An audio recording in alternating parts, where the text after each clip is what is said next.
selain dari apa yang ngarani dari 3 kayak yang mencari dan didorong bisa bermati keluar dari itu kan tidak boleh dilakukan sembahyang atau ya pemujaan di situ kan tidak boleh. Definisinya kan tapi kan khusus wong bisa betul makanya kan khusus wong udah bisa gawe hanya satu sesepuh beberapa sesepuh ku yo matur ngono ibarat dawuh sesepuh iki kersane sesepuh iki padha karo dalil kuwi lho. Nah, iya toh iya sampai kan setara secara langsung kan Ibu Budi Setiawati kan nanti Dawi juga bahwa kan tidak boleh. Tapi kalau hanya sekedar kita kepingin mengetahui tentang sejarahnya atau apa enggak apa-apa. Khawatirnya kan yang bagaimana. Oh, dong orang parang mancik nang di Candi Laras. Ya enggak juga gitu kan gitu. Ya enggak lah ya boleh. Cuma kan kalau istilahnya kan kalau tentang ketuhanan atau kaluhuran atau yang sebagainya kan tiga patokan kita kan yang Minisari, bukan Mintaroko, yang Suprobuati. Kan itu saja. Kalau keduniawian ya udah. Kalau siapa itu apa yang Satrio Manggung itu apakah nggak masuk? Ada 2 versi nggak masuk sebenarnya. Oh, nggak masuk. Tapi menurut kenapa sak ngertosi dadi literasinya dulu sejarahnya apa sih Satrio Manggung? Sebenarnya bukan Satrio Manggung. Di situ itu ada 2 jalur. Menurut versi sejarahnya loh ya. Ini juga belum tentu tentang kebenarannya juga.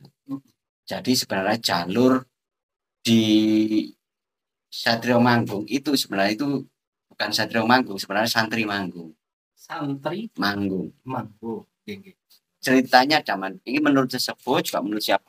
Sesepuh yang sing dari namanya Romo ya, si Nyuwito waktu si Nyuwito. Itu ceritanya sama. Kita sama. Pada saat itu Panjenengan Romo Risilading Kusumodelu pernah mau dibunuh. Dibunuh. Yeah. Diadang oleh pernah memang senojo katanya.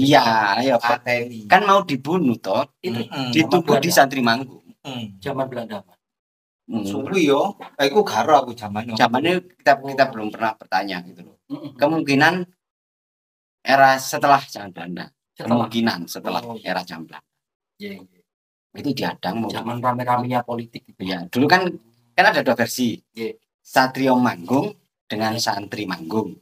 Pada zaman era Satrio Manggung itu sebelah agak ke kiri ya, Mat ya. Dulu itu ada patung di situ. Itu ceritanya kan Bimo. Cerita Bimo waktu itu. Nah, mungkin Santri Manggung itu pada saat mau Panjenengan Romo mau dibunuh pada saat itu kan ditunggu di situ. Dan orang itu belum sampai membunuh sebenarnya ya. Ternyata Panjenengan Romo sudah ada di atas gitu loh. Mati dengan sendirinya. Orang yang mau orang itu kalau nggak salah jumlahnya hampir 100 orang kalau nggak salah loh ya. Ini kan belum tentu kebenarannya. Apa motifnya Panjenengan Romo Resi? Karena pada saat itu kalau Nongko, Dayu Rejo, iya toh, itu semua hampir 90% Buddha Jamis. Basis berarti. Pemeluknya. Dan masih bisa di kita teliti itu masih ada orang-orangnya. Cuman motif 100 orang untuk mau bunuh Romo Resi itu yang ngilangin pemimpin. Oh, siap. Pemimpinnya hilang, kepalanya hilang, kan mereka. Driji-drijine kuku-kukune entek toh. Kalau menurut orang-orang tua dulu ya, di Dayu sendiri ya, orang tua di Dayu dulu itu gini ngomongin. Kalau Panjenengan Romo Resi itu lewat, orang itu semua pada gembira disambut dengan juluknya ya. Juluknya itu dulu itu Yai Resi. Yang populer berarti yang populer nih ya Mbah Wali. Tapi tiap wilayah itu juga beda-beda. Makanya kan daerah Jawa Tengah Mbah Wali. Di kini ki ya tokoh masyarakat Yai dulu Yai Resi, Mbah Wali Resi. Salah, gitu. Kita itu kan sudah termakan doktrin politik bahwa istilah kiai itu seolah-olah label dari umat muslim ngono lho. Padahal kiai itu bahasa kita, Bos. Apa Mas? Ngono lho. Kiai itu singkat. Kiai itu kaluhuran yang diluhurkan. Sifatnya itu kaluhuran. Sama dengan sunan. Kasunan itu orang yang yang simbolnya itu kaluhuran. Luhur, orang-orang yang luhur. Ngono lho. Itu kan umat muslim simbol tentang struktural ajarannya itu ustadz, dan ustadz pun tidak sama definisinya dengan orang-orang kita di Nusantara. Ustadz itu guru sebenarnya malah. Itu yang menyatakan malah profesor. Iya. Jadi orang yang mengajar, entah itu mengajar universitas ilmu matematika, biologi, mereka akan sebut ustadz.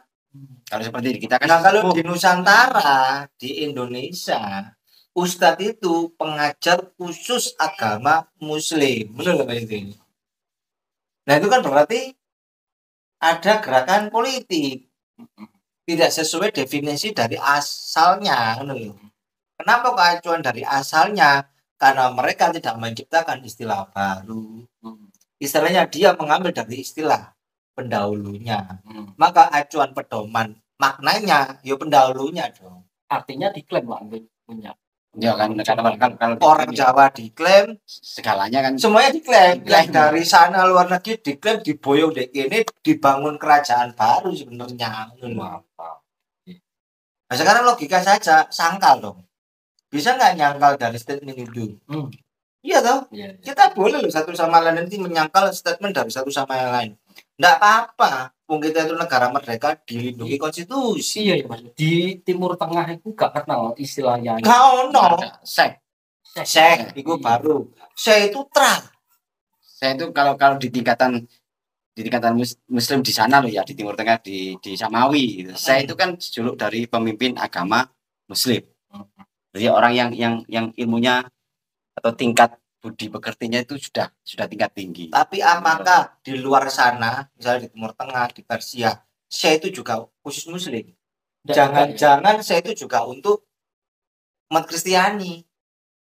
Ya bisa jadi. Untuk menguatkan keterangan itu. Nah, kita yang harus membutuhkan penelitian. Tapi permasalahannya negara kita itu pemerintahnya. Ya kan? Apa ya? Males buat acara untuk mengorek kebenaran. Karena mengorek kebenaran istilah-istilah yang sudah dipolitisir itu sama dengan mengorek-ngorek boroknya sendiri. Gelem ra?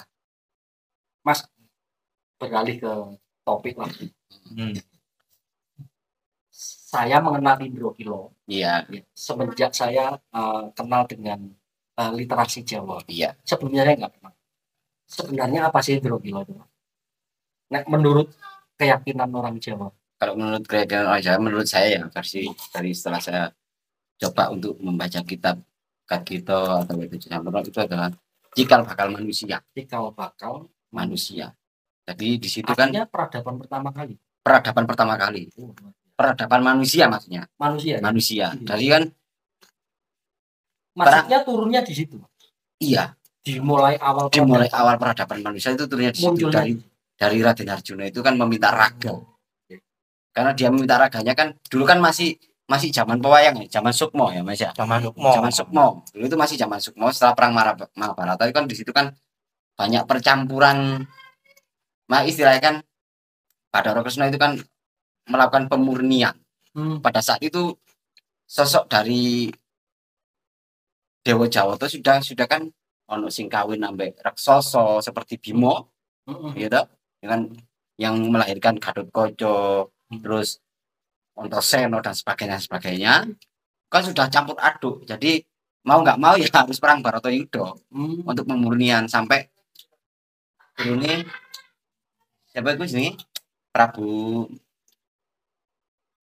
Manyu tuh sampai anak Prabu Manyu. Pokoknya ini ya, intinya pemurnian setelah habis melakukan peperangan dan sebagainya memintalah raga kepada panjenenganipun. Itu kan ada jadi kudu jaluk kurang tepat. Iya Pak ya. Jadi perang Baratayuda itu kan gegeri kadehan. Weger tuh ribut. lek ribut